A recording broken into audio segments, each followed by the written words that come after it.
What is up, guys? This video is to kind of show you how to do those pulsating like lead-ins to like drop choruses or drops or intros or whatever you have in like EDM music and in hip-hop. They use this a lot in hip-hop, trap music, pretty much anything. So yeah, this is just kind of to show you what it is. So let me play it for you once, and then I will run through the channel strip.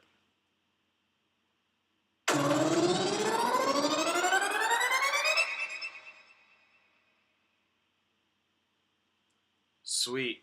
So here is the channel strip over here. As you can see, there is a lot going on. This is actually a preset in Logic. It's called Wavy Riser. You can find it in, in Synthesizers, Arrangement FX, and then second to the last in Wavy Risers. So to see what's kind of going on, you have up front, you have a modulator. These are MIDI effects. You have a modifier, another modulator, and then another modifier. And then you have a retro synth. Retro synth and Alchemy are kind of like the two I use pretty much all the time. So this one has the LP on and the flanger on, and this is running the analog with the shape 1 and the shape 2 set at 25.5 and 50%. And so yeah, and then for your channel strip, you have a compressor, channel EQ, so your compressor that's compressing at about a 1.5 to 1 ratio with a super fastest attack, and a fast to medium release. And then you have a channel EQ, which is just cutting out your low end at about 100 hertz. And then a ring shifter. This is kind of what comes preset in the channel strip. The compressor, the EQ, and this bottom compressor, and the delay do not come preset in the channel strip. I think an EQ does, but not this EQ. So all of these are things that I've added. Even the retro synth is something I've kind of added a little bit to make it sound a little bit different than the stock Logic plugin. Make it sound a little unique and different. So if you're interested in this channel strip, shoot me an email at zach.lawley@gmail.com, and I can actually email this channel strip to you. So yeah, just hit me up and I can email this to you. So yeah, the ring shifter, the ensemble, they're both standard. The delay, I think, is standard, but I did mess with it. I think it was both set to quarter note right and left.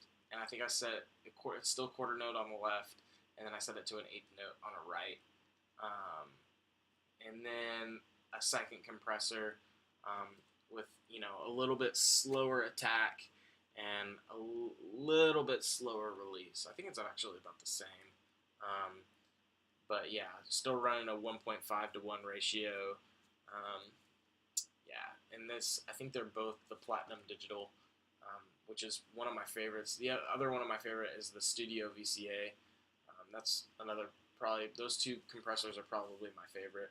And then they're both getting bussed to a reverb bus, which is, let's see, where is it? Right here.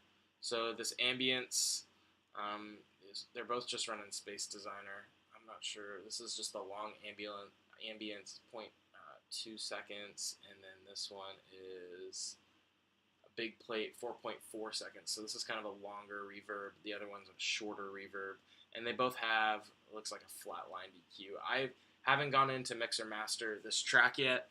I'm still in the process of producing it. So nothing has really been mixed that much yet, but I will go in and do that. So yeah, so kind of the first thing I do is, since this is such a beefy channel strip, that's going to run a lot of CPU to go through all of these things. So the first thing I'll do is I'll go in here and I'll just bounce it in place. And that's the reason why it said dead right here, is because after I bounce a track in place, I'll actually put dead next to it, and I'll keep that channel strip so that way I can go back and I can see what's on it, but it's not, nothing's happening to it. In fact, I actually can hide it. I actually have all my tracks hidden right now, but I'll go through and show you those maybe another time through this. This is a project I'm working on for a client right now. So this is dead, so we'll mute this, but you can go back and you can see that it's the same thing. Cool. And now we have an empty channel strip. So first thing let's EQ it. So let's come in here. So it looks like we can get rid of some of this low end, cut to about 100. Get rid of some high end, cut about 10K, but sweep that up a little. See how that sounds. Oh, system overload. I'm running a lot of third-party plugins on this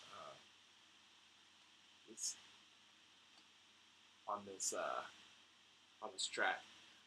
So, and then the next thing I would do is just add an auto filter to it. Pretty much all of my compression EQ was all done before it was bounced in place. I just added that high pass and low pass filter on the EQ here just to kind of make it sound good. So I have a default setting here that's called MP LPF. It's one that my buddy made, and it really is only used. I only use it for when I automate. So I'll come in here and I'll go channel settings, and I will go. Let's see. Make sure I remember how to do this.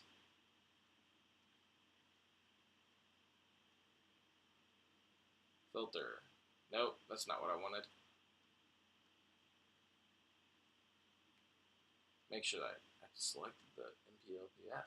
Yeah. There we go.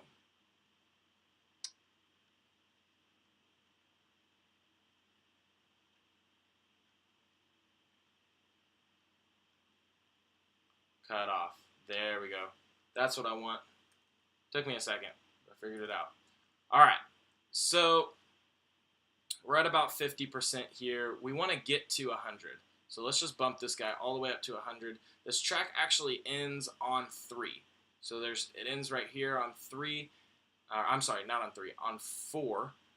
There's nothing in the beat of 4, so it's 1, 2, 3, 4, empty for these 3 counts, except for there's a little bit of reverb, as you can tell.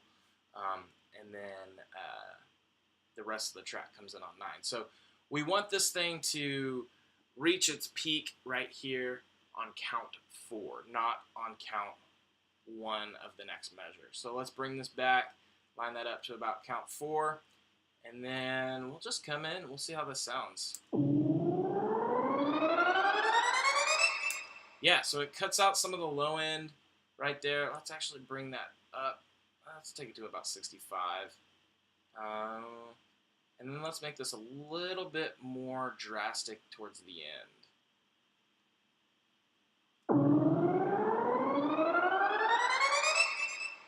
Cool.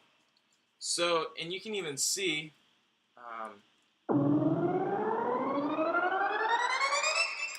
you can see, or you can hear, sorry, you can't see it, but you can hear how it's just cutting all of that high end out. It's basically a low pass filter, and it's just sweeping out all of that high end and slowly bringing it back in.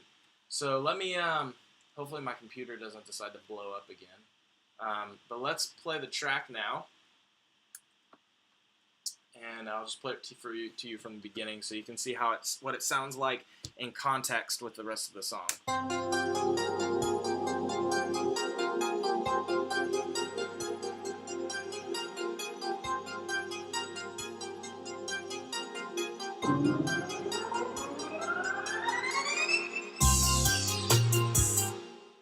Sweet. So there it is. I think I mentioned just about everything. Oh, probably something I should mention. This song is in the key of C, and so to get this tone, to get this sound, I actually just let me unmute this real quick. I would leave this muted, but I'm gonna unmute it real quick. I just played the key of C. I just played 3 octaves of C. So if I highlight this, you can see that C3, C4, C5, 3 octaves of the key of C are highlighted. Just so I had a little bit of low end, a little bit of mid range, and then I had that piercing high. So yeah, I hope this helps you guys. If you have any questions or you want that channel strip, shoot me an email. Yeah, keep producing and play with your auto filters, play with your automation, because that is what makes you different from everyone else. Everyone can throw a channel strip setting on and call themselves a producer, but not everyone can, really know music and throw filters on and change their volume mid-songs, play with their pan, stuff like that. So yeah, play with your automation, play with your channel strip settings, and yeah, I'll see you guys later. Thanks.